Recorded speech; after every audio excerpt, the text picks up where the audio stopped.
Hi guys, welcome back to the channel for another video.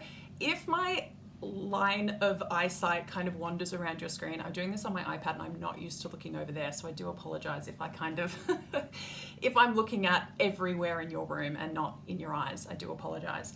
I wanted to come and make a video that I've had in the back of my mind for some time, but was really prompted by a wonderful post that I saw from a really great content creator and mental health advocate, Alex Light. I'll put her details in the description box below. And she reshared a tweet that's been going around talking about the return of the early 2000s and mid 2000s thin ideal that was really perpetuated by celebrities and more so celebrity culture, like tabloid celebrity culture. So back in the days when Perez Hilton was like a major media outlet, horrifying to remember, but true. And she was making a comment about, the absolute impossibility of attaining, these body types that are perpetuated no matter what it is, right? The BBL era, the thin ideal era, the sort of supermodel of the 90s era, all pretty unattainable for the majority of the population, but there has been this return to that incredibly worrying early 2000s body type that was idealized. So I wanted to come and expand on that a little bit because as somebody who was very young, very impressionable, and dealing with an eating disorder at the time that thin ideal was really, really at its peak in that period, and knowing the impact that it had on me, I feel like there's so many of us who can kind of hold up a big stop sign and be like, no, don't pay attention to this. Don't hold any stock in this. Don't buy the lie of what this message is trying to tell you and teach you. Because when we see celebrities holding up this body type and talking about it in the way that Kim Kardashian has been, sharing incredibly dangerous, there's no other word for it, I'm not being hyperbolic, dangerous eating habits and diet habits that she's participated in that has led to her recent weight loss. We then see industries that just like take that and run with it, the diet industry, the cosmetic industry, and it is horrifying so many years later to see the trends and the rhetoric that was personally so damaging to me, and I know to so many other people who absorbed that era as we did.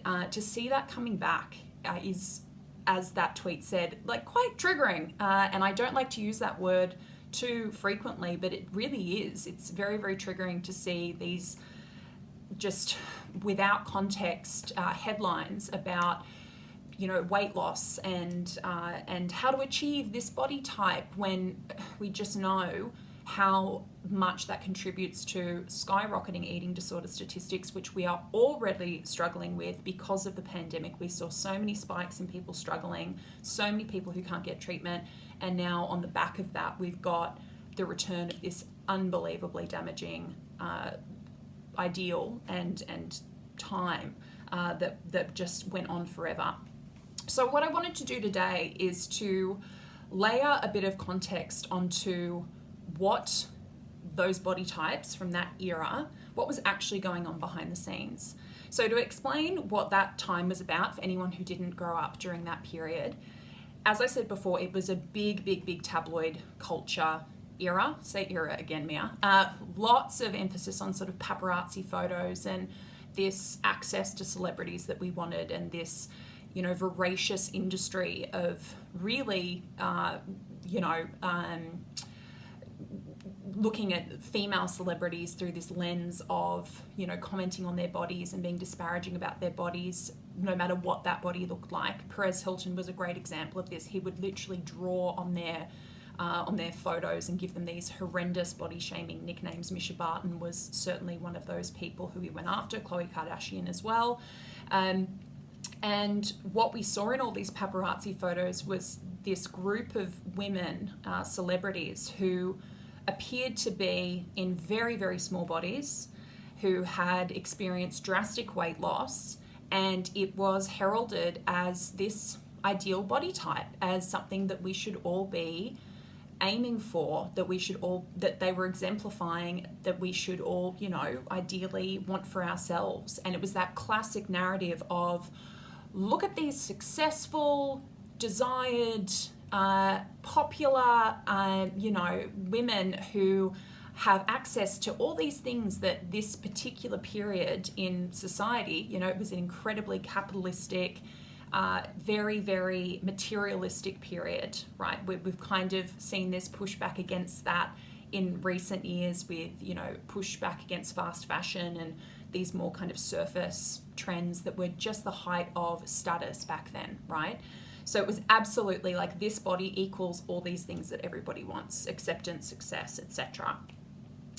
And I remember from my own anecdotal experience, and I've seen other women of a similar age, I'll be 35 in December, of a similar age talking about the impact at that time. It was incredibly influential on my sense of self, on what I thought I should be, on what I wanted to be, on this simple narrative that, if you want to be a confident, happy, liked, loved person, here's like this thing you should really be trying to attain in order to have access to all of those things.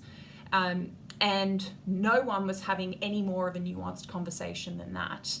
They were held up as an example of what we should be, and only when it started to get to a point where they were in a body where everyone could see, oh, there's a problem here, then they were maligned, they were called superficial, they were given vicious nicknames, they were hounded by the paparazzi, and so that was sort of the depth of discussion about eating disorders in that context of like this celebrity culture and this body type that was being held up.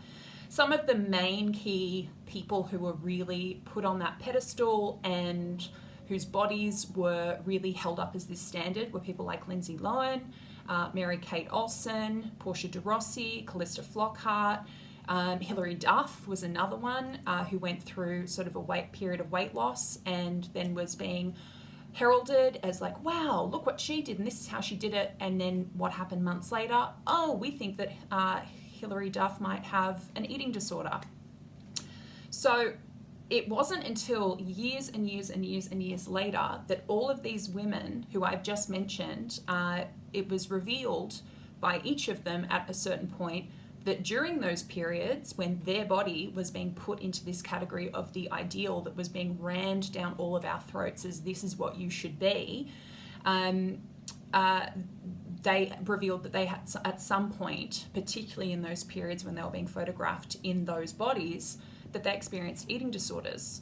And to their credit, they came out and talked about it. They came out and talked about it on a delay when eating disorders could be more frequently discussed. And some of the stigma had started to be challenged, which thankfully we are further along in that regard. We've got further to go, but at least people can now talk about it, which was painful for me and incredibly liberating for me because it gave me the full picture of the fumes that I was breathing in at the time, thinking that it was air, thinking it was normal, thinking it was constructive, thinking it was nothing to worry about, thinking there was something wrong with me, that this really was as simple as look like that, be all these things that any person in their late teens, early 20s wants to be: acceptable, lovable. Just editing Mia jumping in here for a second. I say in this video a few times that this really affects people who skew sort of that late teens, early 20s, and these ideals impact that demographic really significantly. Also, just want to make a note that, of course, this also has the capacity to impact people of all ages and all backgrounds. It was really just kind of relating back to my anecdotal experience. But yes, of course, any of these ideals and messages can impact absolutely anybody at any stage from any background, etc.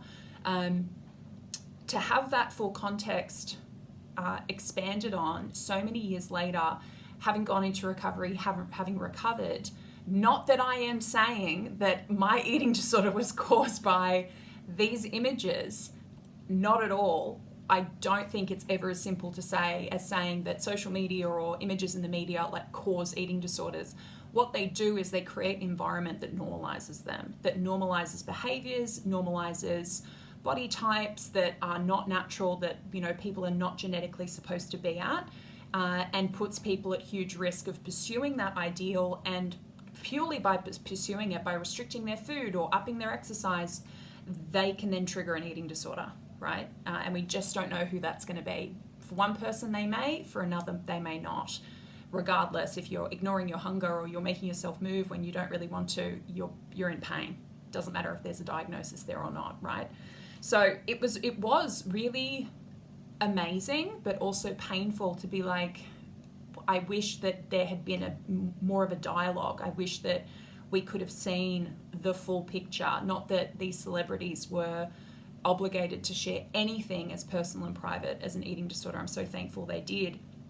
Particularly now that we are seeing this return to this standard, this unquestioned sharing of really, really dangerous diet advice from celebrities, this heralding of transformation and before and after photos. It's like a fever dream. It's like the more we know, the less we learn, right?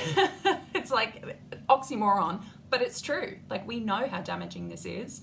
We know how futile it is to, fight against your genetics and to punish yourself to try to attain these things that don't just belong to one kind of body. We've got so much evidence to say that you don't have to be this person or in this body to have access to all the things that you want as a human being, which are natural to want. Simplifying the human experience down to, like, if you have this body, you get to have all of this stuff, not without a huge consequence. And to the point where you can't even experience all those things because you're so consumed by the things that you have to do to be in a body that your body does not want to be. So I wanted to share this full context of that period, because I would not be surprised if in 10 or 15 years, the people who are being put on this body standard pedestal right now don't come out with similar stories of, actually, during that period when I was the poster child for transformation and, bouncing back, or whatever terminology is being slapped on their names and their weight loss, if we don't get similar stories to what we got with the women who I just named, and they're the ones who came out and said something. There were many more young women in that era who I, again, they're not obligated to share anything that personal, but it's a safe guess to say that a lot of them also were hurting themselves and harming themselves trying to fit this ideal. And the trickle-down effect is real. It's something you really do see with women around my age. When we talk about that early 2000s, mid-2000s era, everyone knows what you're talking about as far as that pressure, how normal it felt,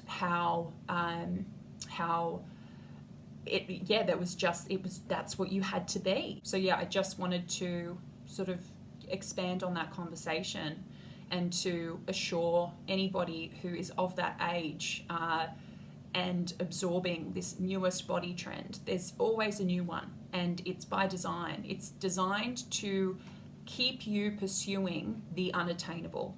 And not only is the unattainable on its own, it then switches in 5 years, and you have to try to work for the next unattainable body type, and then it switches again and again and again and again. And the answer is not to keep trying to attain these impossible body ideals, but to question why you're doing it and to stop playing the game entirely. Don't let your self-esteem and your sense of self sit in somebody's profit margin, because that is what is happening. Kim Kardashian with Skims recently came out and said she made as many cuts of her Skims wear so that women could pick their insecurity, or people could pick their insecurity, and Skims would match that insecurity. Gross. Gross. A headline that we would have seen when I was 20, when I was, like I said, absorbing all of this as if it was normal and something I was obligated to do and go after. So yeah, just wanted to add that bit of detail, just as a heads up that you don't have to buy into this stuff. Please don't buy into it. As someone who went in through that tunnel and had to claw their way out the other side, it's just a lie. It's all a lie. It's a very profitable lie. Don't be profitable for somebody else to make money off you, right? So I hope that was helpful. Let me know in the comments below. I'll see you with another video, potentially a podcast. Who knows? Social media calendars all over the place at the moment with busy business stuff behind the scenes. But let me know your thoughts in the comments below. Much love. Take care. See you soon.